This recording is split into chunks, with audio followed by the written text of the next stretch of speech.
el triunfo de Morena ayer en el Estado de México, pues golpea a los tres partidos de oposición, al PRD, al PAN y al PRI.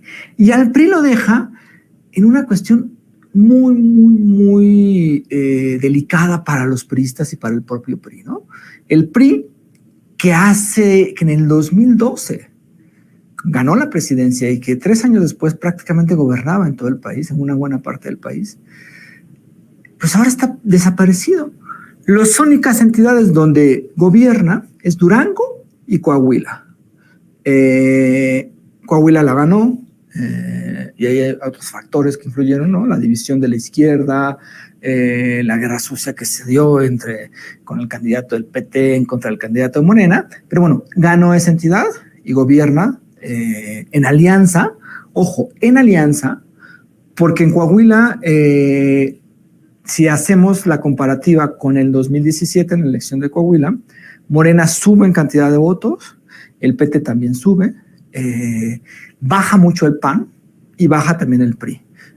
Estos dos partidos en el 2017, que iban separados y que en realidad competían, tuvieron alrededor de 1 millón de votos entre los dos. Ahora, cuando iban juntos, más el PRD, que pues el PRD es un cero a la izquierda, tuvieron a lo mucho 700,000 votos. Es decir, bajaron como 300,000 votos, los cuales se fueron a Morena, ¿no? Es decir, hubo un aumento en la votación para la izquierda en Coahuila, pero pues por el contexto, por las diferencias que hubo, no logró ser del todo competitivo.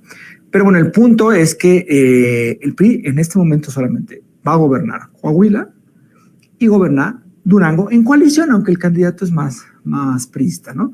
Hay otros estados que gobiernan en coalición, pero en realidad son panistas. Entonces aquí el punto es que solamente tiene 2 estados. Entonces, ¿de dónde van a robar?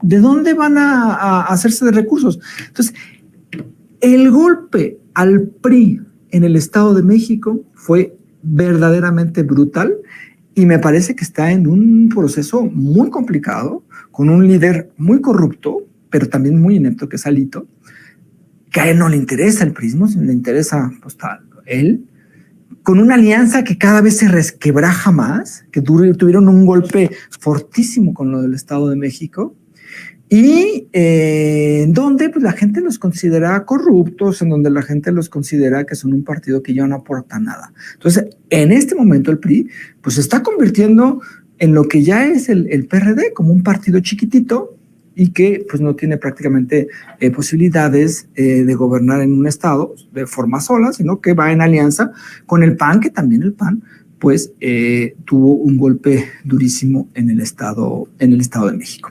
Ahora, en este contexto de lo que sucedió ayer, no vamos a decir que no hubo fraude porque en realidad lo hubo. Desgraciadamente en el Estado de México, para que se reconociera o para que en realidad hubiera el triunfo de la izquierda, se necesitaba ganar por más de 10 puntos para que el fraude que hacían los priistas no afectara el resultado final de la elección, ¿no? Entonces tenemos que prácticamente todas las encuestas, las últimas encuestas, y prácticamente durante muchos meses, daban a Delfina como triunfadora con más del 15% de diferencia, con más de un 15% de diferencia de Alejandra del Moral. Una le daban al 20, le daban al 25, incluso había encuestas. Entonces, la diferencia era de entre 18, 19 y 25, 26 puntos. Por supuesto que el PRI, esta maquinaria que tenía, que ellos se decían invencibles, pues operó el día de ayer. Compra de votos, y hay videos que lo evidencian, intimidación, hay videos también donde priistas llegan y rompen los autos de personas de Morena, y la utilización de los recursos públicos para fines electorales. Pero con todo eso, con eso que utilizaron del fraude, les alcanzó solamente para bajar la diferencia como 8, a lo mucho unos 7, 8, a lo mucho 9 puntos, ¿no? Es decir, de una diferencia de 20, la bajaron a una diferencia de 12, de 11 puntos. Es decir, compraron alrededor de, haciendo las cuentas, unos 800,000 votos, los cuales no fueron suficientes para revertir el triunfo de la maestra Delfina. Esta compra de votos estuvo también marcada por ciertos personajes que empezaron 2 semanas antes o 3 semanas antes a decir que las encuestas medio mentían y que en realidad había un empate técnico. Por ejemplo, Sergio Aguayo, un académico del Colegio de México, puso un mensaje diciendo que él tenía información de que ya se había empatado la elección, ¿no? Mario Maldonado, que es un articulista que todos los días escribe en el Universal, también afirmaba que dentro del equipo de la maestra Delfina estaban muy preocupados porque las encuestas que llegaban decían que estaban empatadas Alejandra del Moral y Delfina, ¿no? Entonces trataron de meter en los medios de comunicación la idea de que la diferencia se había hecho muy pequeña y que prácticamente había un empate técnico. E incluso después de la